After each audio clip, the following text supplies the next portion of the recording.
The U.S. had lost 52 submarines to the deep blue sea during World War II, leaving many spectators wondering what had happened to them. But one researcher decided to act. Tim Taylor and his team made it their ultimate mission to find those submarines, and in 2010 they found the first vessel. However, it wasn't until almost a decade later that the team would stumble upon a valuable submarine, revealing a 75-year-long mystery. Because that particular submarine had disappeared off the face of the Earth, without any explanation. And for professional ocean explorer Tim Taylor, this was more than just passion. He was focused on finding some of the United States' most historical submarines lost in battle during World War II. But the thing about these subs is that they were nowhere to be found for decades. So how exactly was he going to find them?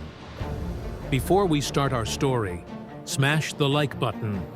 Make sure to subscribe and hit the notifications bell so you won't miss any new stories. Back in 1944, there was one particular vessel that was one of the U.S. military's most prized submarines, the USS Grayback SS-208. This submarine was deemed lost at sea after the Marines team on land never heard from them again.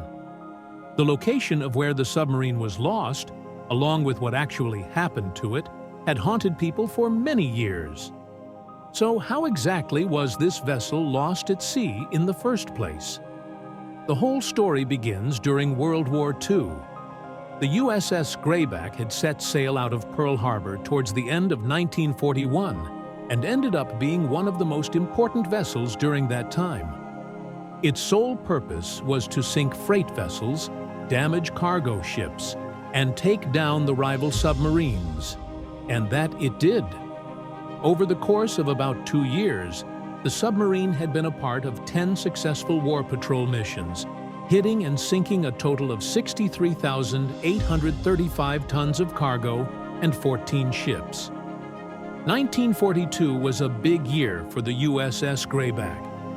The team and vessel had hit its very first target, a 3,291-ton freight ship, on March 17th, and within the next few months, it had proven to be a vicious vessel for any enemy target.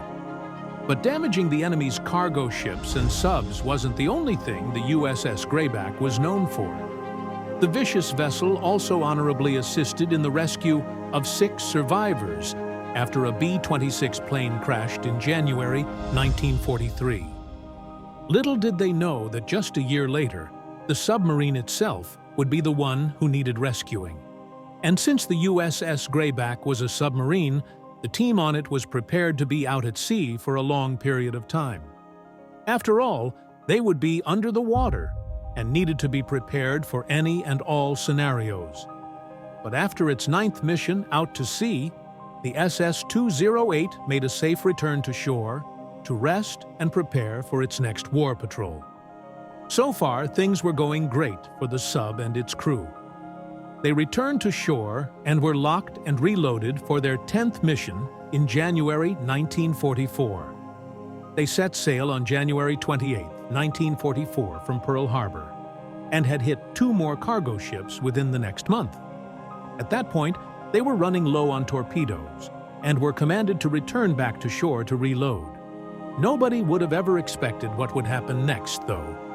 One of the reasons why the SS-208 is known to be so legendary in the world of Navy units is the fact that not only was she a vicious vessel, but she didn't go down without a fight. On February 27, 1944, the submarine's crew had updated the unit on land that they had damaged and sunk another target, a naval transport vessel. However, unfortunately, during that same time, the USS Grayback had sadly been damaged by an aircraft during battle.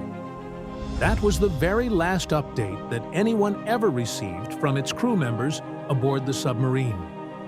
When the submarine never returned home by March 30th, there was no choice but to declare it lost. According to the U.S. Defense official website, the Naval History and Heritage Command documented the E vessel's demise that same day, February 27. a Japanese carrier-based plane spotted a submarine on the surface in the East China Sea and attacked. According to Japanese reports, the submarine exploded and sank immediately, but anti-submarine craft were called in to depth charge the area, clearly marked by a trail of air bubbles, until at last a heavy oil slick swelled to the surface. Can you imagine what a huge loss this was for the States? Not only did the country lose one of its most valuable submarines along with all of the supplies and ammo, but it also lost all of its loyal sailors and crew members aboard the submarine. You can understand why it was such a big deal to figure out where exactly the ship was located and get some closure on the whole story. Sadly, there didn't seem to be any hope of discovering what had really happened. That is, until 2010. The only clues anyone had about the whereabouts of the lost sub was it had to be somewhere in the South Pacific, near the South China Sea. According to those records, it should have been located about 100 miles southeast of Okinawa, Japan. But alas, they had no luck of actually finding the vessel itself. But amazingly enough, what the Navy couldn't accomplish, one loyal ocean explorer could. However, if there's anything we can learn from Tim Taylor, it's that if there's a will, there's a way. And he was going to prove to the world that he could accomplish something that not even the military was able to. When we think of Key West, Florida today, we probably imagine a vacation spot filled with beautifully sandy beaches.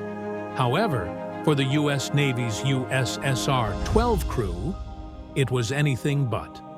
During a day mission, the submarine unfortunately had an accidental default, and as a result, it sunk to the ocean's floor. While 5 members were thankfully found and rescued, sadly, the USSR-12 and the remaining 42 sailors were never heard from or seen again. The USSR-12 had been set for its final mission to patrol the Key West area, but was then lost at sea in 1943. Tim Taylor and his research vessel Tiburon were determined to put an end to this mystery and get some closure. The team had the resources and capabilities and had managed to locate a World War II submarine known as the USS RA-12, SS-89, in the fall of 2010. It was on October 10, 2010, that they had successfully found the submarine laying there on the ocean floor.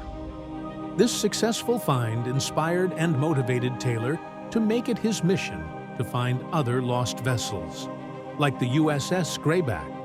But this heroic success didn't mean that he would always be successful.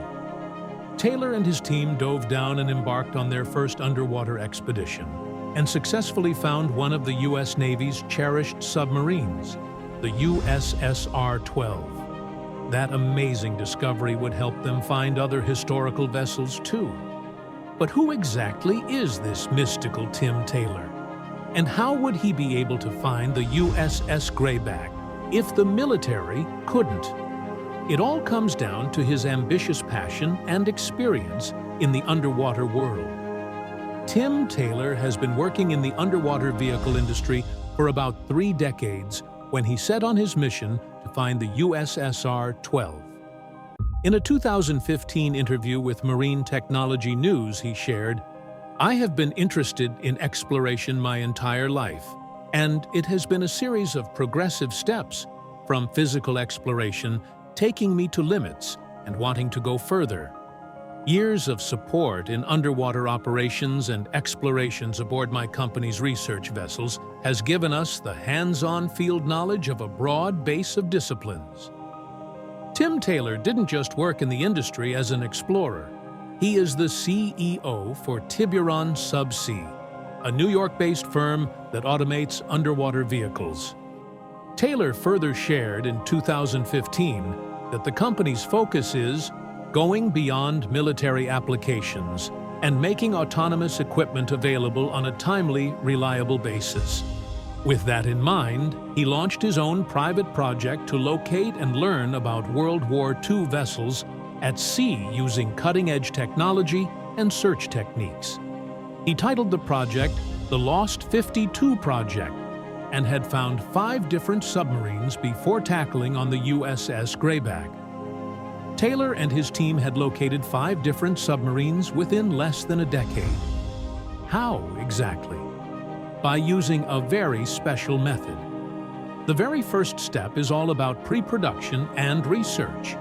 The team tries to collect as much data as possible before heading down into the ocean.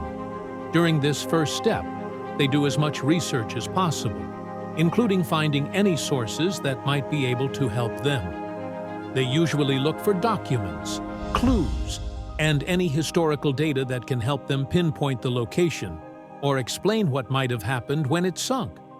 Doing research for almost anything in life is crucial.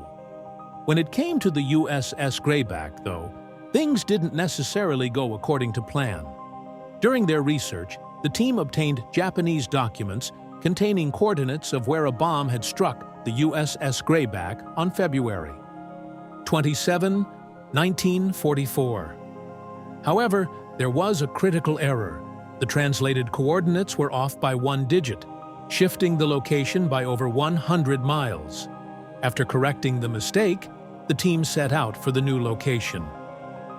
In June 2019, they sailed to Okinawa, Japan, equipped with state-of-the-art submersible drones using sonar technology to scan the ocean floor. However, they soon encountered multiple technical issues that hampered their progress. From refrigeration failures to equipment malfunctions, the expedition was fraught with challenges. As the team prepared to return to port, an unexpected issue with the submersible drones led to a shocking discovery.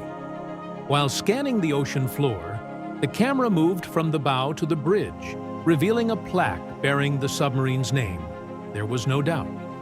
They had finally found the USS Greyback after 75 years. It was an emotional moment, especially as they had almost given up. Before the discovery could be officially confirmed, the team needed to verify their findings with the Navy. To do this, they created a detailed 4D model of the submarine, providing a closer look at its condition after decades underwater. This discovery was part of the Lost 52 project, dedicated to documenting the final resting places of World War II submarines. Of the 52 submarines lost during the war, 374 officers and 3,131 sailors perished, including 80 crew members aboard the USS Greyback.